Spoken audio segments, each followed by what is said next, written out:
Lawrence, do you know what Doodles are? Yes, when I'm bored and I'm in a meeting, I take out a pen and just start drawing on envelopes. No, not those Doodles. They're a collection, Lawrence, of 10,000 NFTs that are designed by Burnt Toast, a very popular NFT crypto artist. Notable collectors include Justin Bieber. They've got Snoop Dogg and Steve Aoki. And guess what? What? The CEO is joining us now. Welcome to Doodles CEO Julian Holguin to the show. Thanks for joining us. So, you know, what's interesting, Julian, is that we're in the midst of a crypto winter, but you're actually raising money. Yeah. We are raising money right now, but not just for the sake of raising money. I mean, I think if you've seen kind of some of the success of the business, we're pretty well capitalized at the moment, but we are really firm believers in, as we start to scale the business, we want to have partners that have true skin in the game to actually help us do that. We have a pretty ambitious vision for what we want Doodles to be. There's a lot of big things on the roadmap, and what we're ultimately trying to do is have people be incentivized to ultimately partner with us and make those things a reality. So, well, can you give us more details on that? Like, how much are you raising? And I mean, one of these partners happens to be Alexis Ohanian, the co-founder of Reddit, and this is one of his first, one of the first investments he's making out of his fund. Yeah. So the only thing that we have announced so far is that we are fundraising, and it is going to be led by Alexis Ohanian. We haven't disclosed any, financials around the actual round yet, and that is actually pretty intentional, because the point of announcing the fundraise was that we're doing a very select fundraise that's going to be curated by a number of very strategic partners. You're going to not see, I think, the traditional cap table when it comes to VC investing. You're going to see a lot of players that kind of look like they were handpicked to actually build the Doodles vision out to life. And when you see the cap table, you'll see a lot of people that truly make sense when you think about the vision that we just unveiled last night. Oh, well, one of the figures that really stood out was Pharrell Williams. So, I mean, how did that come about? Yeah, I mean, I don't think it was a big secret that, my experience and kind of me coming over from Billboard, there was going to be a big push into music and entertainment. And when we had aligned on our vision of truly creating the next great entertainment company that's powered and amplified by blockchain technology, you still need to have like incredible creative. If we're going to make music, we need good music. If we're going to make animated content, we need incredible animated content. And Pharrell has been an innovator in art and culture and entertainment for such a long time. He's arguably one of the greatest creators of all time. And having him alongside us to actually build that vision and build some of the content that we're talking about, that was a no-brainer. And frankly, we don't even believe that there was anybody else for this partnership. Like, Pharrell's a unicorn, and we believe that us and Pharrell together was kind of the only way we would consider doing a kind of deal like this. So what you can expect from Pharrell is him executive producing music projects, producing animated content series. I mean, like television shows, movies, creative directing our apparel and consumer goods, and just being an overall consultant on the brand as we start to scale to global audiences. So I understand that you guys are doing a different blockchain than, let's just ask this. Why wouldn't you use Ethereum blockchain for the latest Doodles 2? Well, if you heard what I mentioned last night at the event, right, I likened kind of the core NFT activity and the technology associated with it to when people started to download music and you'd have to put MP3s onto a pretty clunky MP3 player or burn them onto a CD and then use a Discman.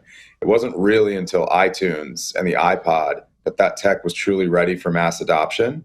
So we're going to continue to build on Ethereum, right? Like, what I think was missed last night was that, one product out of the 3 products that we mentioned were not going to be on Ethereum, but the other two products were. And it's because we want to build at two ends of the funnel. One end of the funnel is going to be for the core NFT community, the people that want product on Ethereum, the people that use it for a very specific case. And then there's the other end of the funnel where there's all these people that we're going to need to onboard into Web3 inevitably. And we believe that with the power of some, traditional Web2 mediums like streaming music on Spotify or watching a show on Netflix or going to a movie and seeing a big movie at the movie theater, like we believe that could be some people's first interaction with our brand. And we need an NFT product available to them so they can actually start learning more about Web3.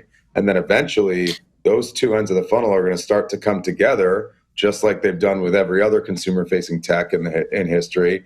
And we believe that if we're taking part in both ends of those funnels, once they hit that nexus point and eventually come together, we're going to have created one of the biggest entertainment brands that exist today, and we're going to be doing it off the power of trying to bridge those two worlds. So you came out of Billboard, which of course covers the music industry and covers that entertainment, the entertainment industry. What do you see here? I don't want to say is it a billboard killer, if you will, but what do you see here that ultimately applies to the music industry that you think might end up upending the music industry, for instance, and the entertainment industry?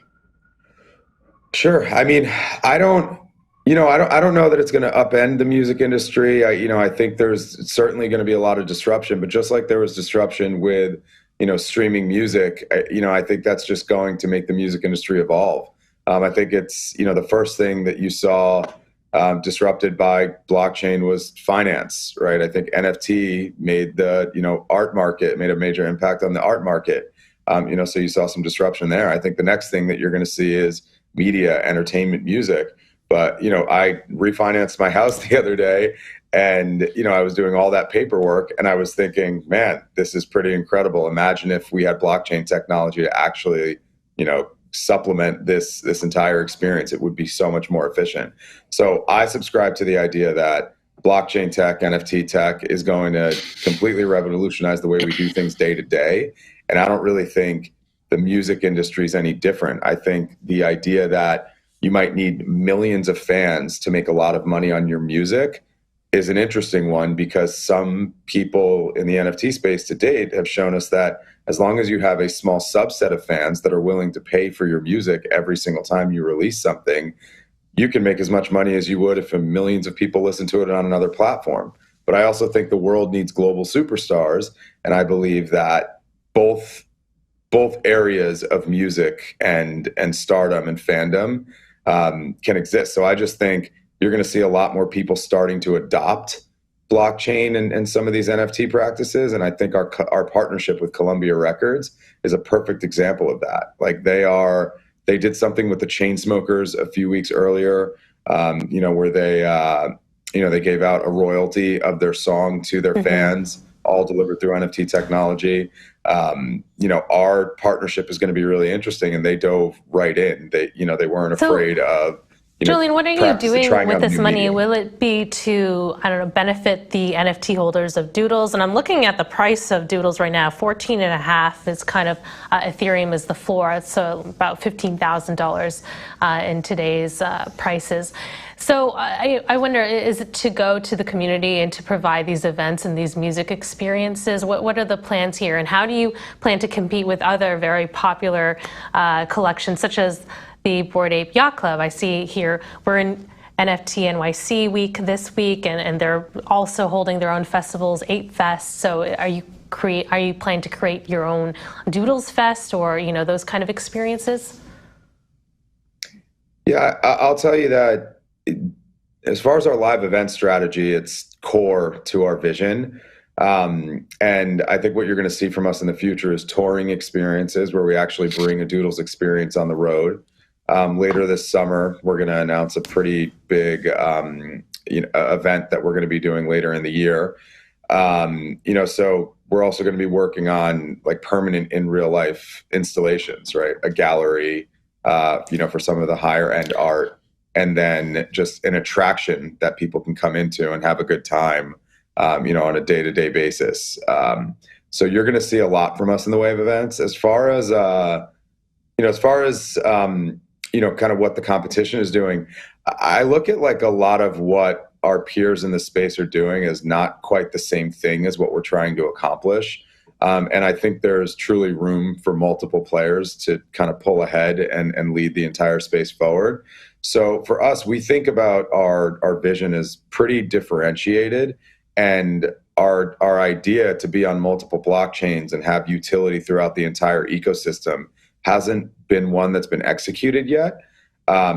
So I think you're going to see some very new things from us that are going to make it clear that we're thinking about the space a little bit differently than a lot of people have previously. And how does a normal person participate in these, upcoming events? Because with this floor price of, 14.5 ETH, it's inaccessible for a lot of ordinary folks.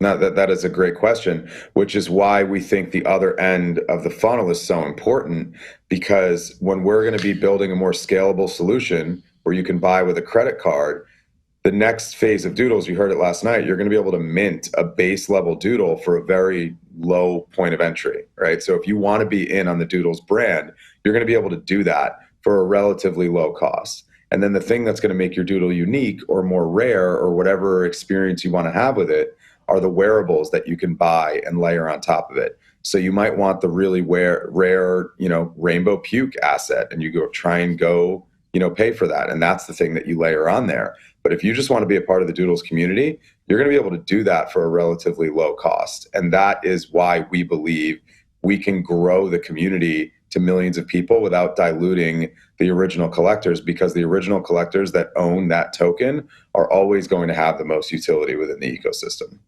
Mm-hmm. Is dealing with a volatile asset at all ever a concern? We're in a bear market.